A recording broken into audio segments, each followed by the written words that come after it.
नमस्कार, आप live cities देख रहे हैं। मैं हूं जय शुक्ला।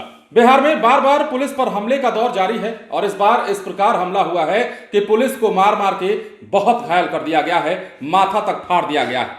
बिहार में बालू माफियाओं पर नकेल कसने की बात भले ही सरकार करती रही हो या कर रही हो, लेकिन बालू माफिया शराब तस्करों की तरह वैसे ही सक्रिय हैं जैसे रहा करते हैं। अब इसकी बानगी बिहार के नवादा जिले में दिखी है, जहां पर बालू माफियाओं का आतंक देखने को मिला है और एक बार फिर से बालू माफियाओं ने कार्रवाई करने गई पुलिस पर जमकर हमला किया है और जमकर पिटाई कर दी है। घेर कर पुलिस को मारा गया है, जिसमें 2 पुलिसकर्मी गंभीर रूप से घायल बताए जा रहे हैं और एक का तो माथा तक फाड़ दिया गया है।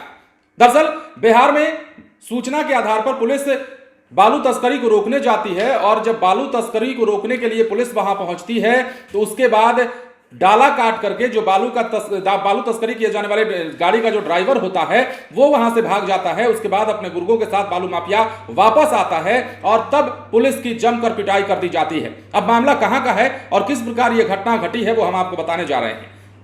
दरअसल बिहार के नवादा में बालू माफिया का आतंक बढ़ता जा रहा है। बालू तस्कर किस कदर बेखौफ हो गए हैं, इसका ताजा उदाहरण देखने को मिला है। नवादा के मेस्कौर थाना इलाके के पवई गांव की यह घटना है, जहां बालू तस्करी रोकने गई पुलिस टीम पर जमकर हमला तस्करों के द्वारा कर दिया गया है, जिसमें 2 जवानों को पीट पीट कर गंभीर रूप से घायल कर दिया है। जानकारी के मुताबिक ढाढर नदी से बालू तस्करी की सूचना पर कार्रवाई के लिए मेस्कौर थाना के कुछ पुलिस के जवान पवई बालू घाट की ओर गए थे। जहां जवानों ने बालू लदे एक ट्रैक्टर को जब्त किया, तभी ट्रैक्टर चालक और अन्य लोगों ने पुलिस पर हमला कर दिया। हमले में पुलिस जवान सह चालक अनुज कुमार दुबे और सृष्टि सिन्हा घायल हो गए।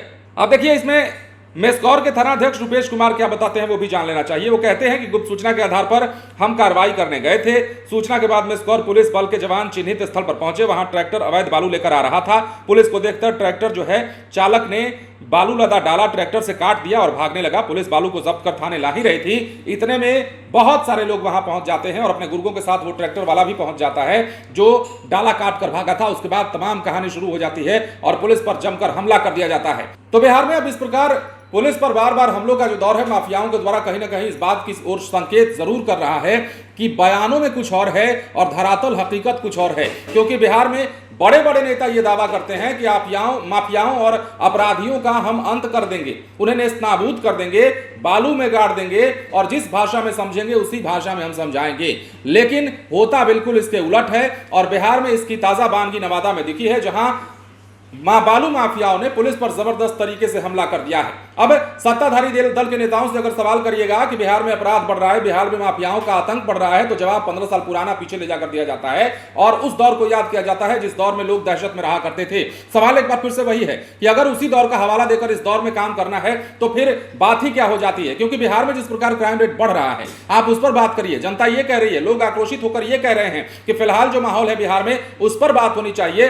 25 साल पहले और 50 साल पहले बिहार की स्थिति कैसे थी उस पर बात अगर करेंगे तो फिर आगे की कहां से सोचेंगे। और यही कारण है कि माफियाओं और अपराधियों का आतंक बिहार में फल और फूल रहा है, बेखौफ बढ़ रहा है। बने रहें लाइव सिटीज के साथ। धन्यवाद।